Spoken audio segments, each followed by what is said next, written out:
Il y a moins d'un mois, personne ne savait vraiment situer le détroit d'Ormuz sur une carte. Aujourd'hui, ce nom revient dans chaque journal télévisé, dans chaque conversation d'analyse économique, dans chaque réunion de crise des gouvernements occidentaux. Et ce matin même, pendant que vous regardez cette vidéo, des négociateurs américains et iraniens sont assis face à face à Islamabad, au Pakistan, pour tenter de désamorcer ce que beaucoup considèrent comme la crise économique et géopolitique la plus dangereuse depuis la pandémie de 2020. Alors, reprenons depuis le début, parce que comprendre ce qui se passe vraiment, pas la version simplifiée des titres de presse, mais la version complète avec ses conséquences en chaîne. Et c'est exactement ce qu'on fait ici. Le 28 février 2026, les États-Unis et Israël ont lancé des frappes militaires sur le territoire iranien. L'Iran a répondu immédiatement parce que les stratèges militaires considèrent comme sa carte maîtresse absolue la fermeture du détroit d'Ormuz. Ce corridor maritime de 39 km de large coincé entre l'Iran et Oman est le seul point de sortie du golfe Persique. Chaque jour, une centaine de navires le traversent. Et depuis le début de la guerre, le trafic a chuté de 80%. Vous me direz, d'accord, le pétrole coûte plus cher, on en a déjà vu d'autres. Mais ce que personne ne vous a vraiment expliqué, c'est ce qu'il y a dans les 15% de cargaisons qui ne sont pas du pétrole. Et c'est là que ça devient vraiment intéressant et préoccupant. Ce que vous allez apprendre dans les 20 prochaines minutes va changer la manière dont vous regardez votre facture d'épicerie, vos billets d'avion et même le délai de livraison de votre prochain téléphone. Parce que la guerre au Moyen-Orient ne reste jamais au Moyen-Orient. Elle finit toujours par atterrir dans votre quotidien. Aujourd'hui, on va décortiquer exactement comment et à quel moment. Voici ce qu'on va couvrir ensemble. D'abord, pourquoi Hormuz est le point névralgique absolu de l'économie mondiale, bien au-delà du pétrole que tout le monde connaît. Ensuite, 3 matières premières cachées dont la pénurie va toucher des secteurs que vous n'imaginez pas. Puis, l'état réel du cessez-le-feu fragile d'aujourd'hui. Et pourquoi les experts s'accordent à dire qu'il pourrait s'effondrer avant même que vous finissiez de regarder cette vidéo. Et enfin, les conséquences économiques concrètes, chiffrées, sur vos prix, vos services, votre pouvoir d'achat et le calendrier précis de quand vous allez les ressentir. Tout le monde parle du pétrole. C'est normal. C'est ce qui fait les gros titres. C'est ce que vous voyez immédiatement à la pompe. Mais le pétrole, c'est l'arbre qui cache la forêt. Et dans cette forêt, il y a 3 matières premières dont personne ne parle et dont la pénurie va changer votre quotidien de manière bien plus profonde que vous ne l'imaginez. Commençons par les engrais. Je sais, ça ne fait pas rêver, mais ça fait manger. L'agriculture moderne tourne à l'azote. Pour faire pousser du blé, du maïs, du riz, il faut de l'urée. Pour fabriquer de l'urée, il faut de l'ammoniac. Et pour produire de l'ammoniac, il faut du gaz naturel brûlé à haute pression. C'est pour ça que les plus grandes usines d'engrais au monde se trouvent dans le golfe Persique, là où le gaz coûte 3 fois rien. Résultat, 30% du commerce mondial d'urée et 20% de l'ammoniac transitent par le détroit d'Ormuz. Et le timing est catastrophique. Nous sommes en avril, en pleine saison des semis. C'est maintenant que le blé reçoit son apport d'azote décisif. C'est maintenant que les agriculteurs ont besoin de leur engrais. Ceux qui n'avaient pas fait le plein à l'automne se retrouvent face à une facture délirante. En quelques semaines seulement, le prix de l'urée a bondi de 47%. Il y a 4 ans, pendant la guerre en Ukraine, la tonne d'urée avait dépassé les $1000. On n'en est pas encore là. Mais à 775 $ la tonne, on s'en rapproche dangereusement. Le programme alimentaire mondial a déjà tiré la sonnette d'alarme. Si le blocage d'Ormuz se prolonge jusqu'en juin, 45 millions de personnes supplémentaires pourrait-elle basculer dans l'insécurité alimentaire à travers le monde. Deuxième bombe cachée, l'hélium. La plupart des gens associent l'hélium au ballon de fête d'anniversaire. Erreur totale. L'hélium est le gaz le plus froid qu'on puisse obtenir sur Terre, et cette propriété le rend irremplaçable dans 2 secteurs absolument critiques, les semi-conducteurs et la médecine. Dans une usine de puces électroniques, on grave des circuits à l'échelle de l'atome sur des galettes de silicium appelées wafers. Ce processus dégage une chaleur colossale. Sans hélium pour refroidir le wafer en temps réel, il se déforme et la puce est perdue. Samsung, SK Hynix, TSMC, toutes les grandes fonderies du monde en dépendent. Pas d'hélium, Pas de puces, pas de puces, pas de smartphone, pas de voiture, pas de serveur, pas d'intelligence artificielle. Dans le domaine médical, c'est encore plus direct. Les appareils IRM, ceux qui permettent d'examiner votre cerveau ou vos articulations sans chirurgie, fonctionnent grâce à des aimants supraconducteurs refroidis à l'hélium liquide. Sans hélium, ces aimants chauffent et l'appareil s'arrête net. Le Qatar produit à lui seul près d'un tiers de l'hélium mondial. Et Ras Laffan, le gigantesque complexe de gaz naturel liquéfié qui produit cet hélium, a été frappé à 2 reprises depuis le début du conflit. Les prix spot ont bondi de 70 à 100% en une semaine. La Corée du Sud, qui importe 65% de son hélium du Qatar, a placé ce gaz sous surveillance d'urgence aux côtés de 14 autres matériaux critiques. Troisième bombe, l'aluminium. Le Golfe Persique, avec son gaz bon marché, est devenu l'une des plus grandes fonderies d'aluminium du monde. Les Émirats, Bahreïn, le Qatar et l'Arabie saoudite produisent ensemble 9% de l'aluminium mondial et ils en exportent 80%. L'aluminium, c'est partout, dans les canettes, les cadres de fenêtres, les carrosseries de voitures, les fuselages d'avions, les câbles électriques.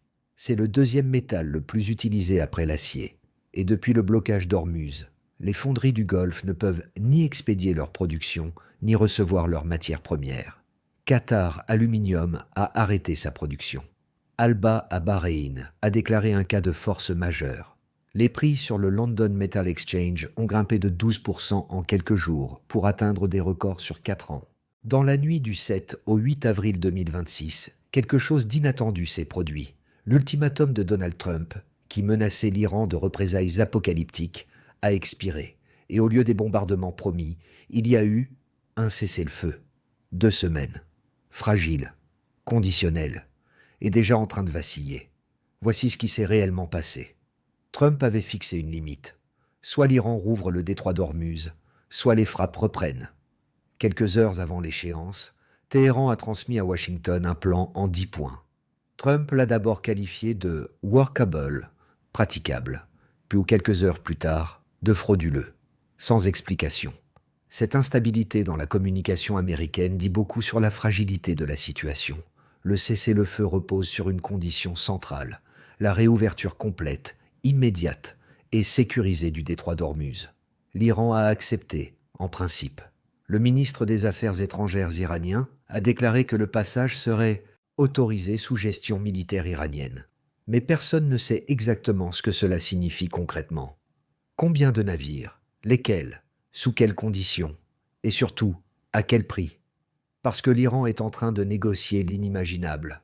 Un droit de péage sur le détroit. $1 par baril de pétrole qui passe. Ce serait une violation historique du droit international de la mer, selon les experts. Mais l'Iran sait qu'il est en position de force. Laissez-moi vous expliquer pourquoi cette position de force est réelle. Avant la guerre, l'OPEP contrôlait environ 20 millions de barils de pétrole par jour. Le détroit d'Ormuz, c'est aussi 20 millions de barils par jour qui y transitent. En bloquant ce détroit, l'Iran a acquis un levier sur l'économie mondiale comparable à celui de tout le cartel pétrolier réuni. Un expert en énergie de Sciences Po Paris l'a formulé simplement lors d'une interview récente. L'Iran contrôle aujourd'hui le prix du pétrole et par extension l'économie mondiale. Et pendant ce temps, qu'est-ce qui se passe sur le terrain? Malgré le cessez-le-feu, seulement 7 pétroliers et 9 vraquiers ont réussi à franchir le détroit en plusieurs jours. Des centaines de navires sont toujours bloqués dans le Golfe.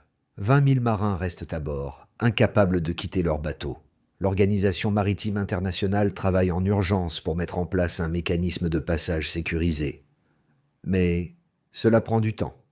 Et l'Association des aéroports européens a lancé une alerte. Si le trafic maritime n'est pas rétabli dans les 3 prochaines semaines, une pénurie systémique de kérosène pourrait menacer l'aviation commerciale. Les négociations qui s'ouvrent ce week-end à Islamabad sont donc cruciales. Mais elles s'annoncent particulièrement difficiles. L'Iran pose des conditions qui semblent irréconciliables avec la doctrine américaine. Retrait des forces US de la région, levée des sanctions économiques, compensation pour les dommages de guerre et ce fameux contrôle du détroit. Washington répond que l'enrichissement d'uranium est hors de question. Les deux camps se parlent, c'est déjà historique. Mais parler ne signifie pas s'entendre. Et les analystes les plus lucides sont formels. Ce cessez-le-feu a toutes les caractéristiques d'une pause tactique, pas d'une paix durable. Maintenant, la question que vous attendez tous, combien ça va me coûter à moi? Et quand est-ce que ça va arriver? Parce que c'est ça la vraie question, n'est-ce pas? Pas la géopolitique abstraite. Votre portefeuille, votre quotidien, votre famille. Je vais vous donner des chiffres concrets, pas des estimations floues. Des ordres de grandeur basés sur les crises précédentes et les données actuelles du marché. L'énergie d'abord. Le gaz européen a presque doublé depuis le début de la guerre. Le Brent pétrolier a pris environ 40% depuis le 28 février. Et voilà la mécanique que peu de gens connaissent. D'après le FMI, chaque hausse de 10% du prix du pétrole qui s'installe dans la durée ajoute 0,4 points d'inflation et coûte 0,2 points de croissance à l'économie mondiale. Le pétrole a pris 4 fois ça. Faites le calcul. Si le baril reste au-dessus des 100 $, ce qui est le cas au moment où vous regardez cette vidéo, le gazole en Europe pourrait franchir les 2,50 €. L'inflation américaine a déjà accéléré à 3,3% sur un an en mars, directement lié à l'envolée des prix à la pompe. La Banque centrale européenne, qui maintenait ses taux à 2,15% depuis juin 2025, en espérant les baisser, va désormais devoir réfléchir à 2 fois. Et pour les pays du Sud global qui importent 98% de leur énergie, pensez aux Philippines, au Bangladesh, au Sri Lanka, c'est une catastrophe en direct. Manille a déjà vu son prix du litre d'essence doubler en quelques semaines. Deuxième vague, les matériaux. La hausse du prix de l'aluminium va d'abord absorber les industriels, les constructeurs automobiles, l'aéronautique, le BTP. Ils vont tenir quelques mois avant de répercuter sur le consommateur final. Attendez-vous à des hausses de prix sur les voitures neuves et sur certains matériaux de construction à partir de l'été 2026. Troisième vague, et c'est la plus lente, mais potentiellement la plus dévastatrice. Les engrais dans votre assiette. Voilà le calendrier précis. Aujourd'hui, les agriculteurs paient leurs engrais le double. Dans 4 à 6 mois, les céréaliers vont répercuter ce surcoût sur les moulins et les agro-industriels. L'automne 2026 verra les premiers signes dans les rayons. Le pain, la farine, les pâtes vont augmenter. Puis, au printemps 2027, la saison agricole entière sera marquée par ces coûts d'au-jus de production plus élevés. Et les fruits, légumes et produits laitiers suivront. En 2022, après la guerre en Ukraine, les prix alimentaires en France avaient grimpé jusqu'à 16%. Cette fois, les premières estimations tournent autour de 12%. C'est moins, mais c'est encore énorme. Et c'est suffisant pour anéantir tout espoir de maintenir l'inflation à 2% en zone euro cette année. Quatrième vague, la plus insidieuse, les puces électroniques et tout ce qu'elles alimentent. Les fonderies ont quelques mois de stock d'hélium devant elles. Mais si la production qatari ne redémarre pas avant l'été, les délais de livraison vont s'allonger dès l'automne pour tout ce qui contient un semi-conducteur. Votre prochain téléphone, votre prochaine voiture. Et dans les hôpitaux, les équipements d'imagerie médicale pourraient commencer à connaître des difficultés de maintenance. Ce n'est pas de la science-fiction, c'est la mécanique des chaînes d'approvisionnement mondiales. Pour vous donner une idée de l'échelle de tout ça, rappelez-vous le canal de Suez en 2021. Un seul porte-conteneur en travers du canal. 6 jours de blocage. 9 milliards de dollars de marchandises immobilisées par jour. Des retards qui ont mis 2 à 3 mois à se résorber. Des coûts de fret qui ont explosé de 250%. Hormuz, c'est 4 fois le volume de Suez. Et on en est à plus de 6 semaines de perturbations. Les effets vont se faire sentir bien au-delà de la fin du conflit, quelle qu'en soit la date. Alors face à tout ça, que faire? Commençons par le plus important, ne pas paniquer. Inutile de vider les rayons du supermarché, inutile de faire le plein de bidons d'essence dans votre garage. Les pénuries physiques, au sens où les rayons seront vides, restent pour l'instant peu probables en Europe et en Amérique du Nord. Ce qui va changer, c'est les prix. Et la manière de s'y préparer intelligemment, c'est d'abord de comprendre d'où viennent ces prix, ce que vous êtes désormais capable de faire. Mais il y a une dimension plus large. Ce que révèle cette crise d'Ormuz, c'est quelque chose que les économistes appellent la fragilité systémique. Notre monde hyper connecté, hyper optimisé, fonctionnant en flux tendu sans stock de sécurité, est extraordinairement efficace en temps normal et extraordinairement vulnérable en temps de crise. Un seul détroit maritime de 39 km, contrôlé par un seul pays, peut paralyser l'économie planétaire en quelques semaines. Canal de Suez, le détroit de Malacca, le passage du nord-ouest arctique. Ces choke points sont des vulnérabilités que personne n'a vraiment résolues. Et dans un monde où les tensions géopolitiques s'intensifient, elles vont de plus en plus souvent être utilisées comme armes. Ce que vous pouvez faire concrètement, à votre échelle, 3 choses. Premièrement, anticipez vos achats importants. Si vous planifiez l'achat d'un appareil électronique coûteux ou d'une voiture dans les prochains mois, les prix vont probablement continuer à monter avant de se stabiliser. Deuxièmement, regardez vos factures d'énergie et votre contrat. Si vous êtes sur un contrat à tarif variable, explorez les offres à prix fixe. Troisièmement, et c'est le plus important à long terme, comprendre les dépendances de votre pays et de votre secteur professionnel. Les entreprises qui s'en sortent dans ces crises, ce sont celles qui avaient cartographié leur chaîne d'approvisionnement et diversifié leurs fournisseurs. Et pour les pays du Sud global, dont Haïti, dont les nations africaines, dont les îles du Pacifique, la leçon est encore plus brutale. La dépendance aux importations d'énergie, d'engrais, de produits manufacturés qui passent par ces routes maritimes est une vulnérabilité structurelle. Chaque crise géopolitique en est le révélateur cruel. Il y a quelque chose d'historique dans ce qui se passe en ce moment. Pour la première fois depuis des décennies, un pays, l'Iran, vient de démontrer que le contrôle d'un seul détroit maritime lui donnait un levier sur l'économie mondiale équivalent à celui de tout un cartel pétrolier. Et que même la superpuissance américaine, avec toute sa force militaire, a dû s'asseoir à la table des négociations. Ça ne veut pas dire qu'une nouvelle ère de l'histoire commence aujourd'hui. Ça veut dire que les règles du jeu géopolitique et économique sont en train de changer. Et que comprendre ces changements, c'est la meilleure manière de ne pas en être la victime. Tout va maintenant dépendre des négociations d'Islamabad.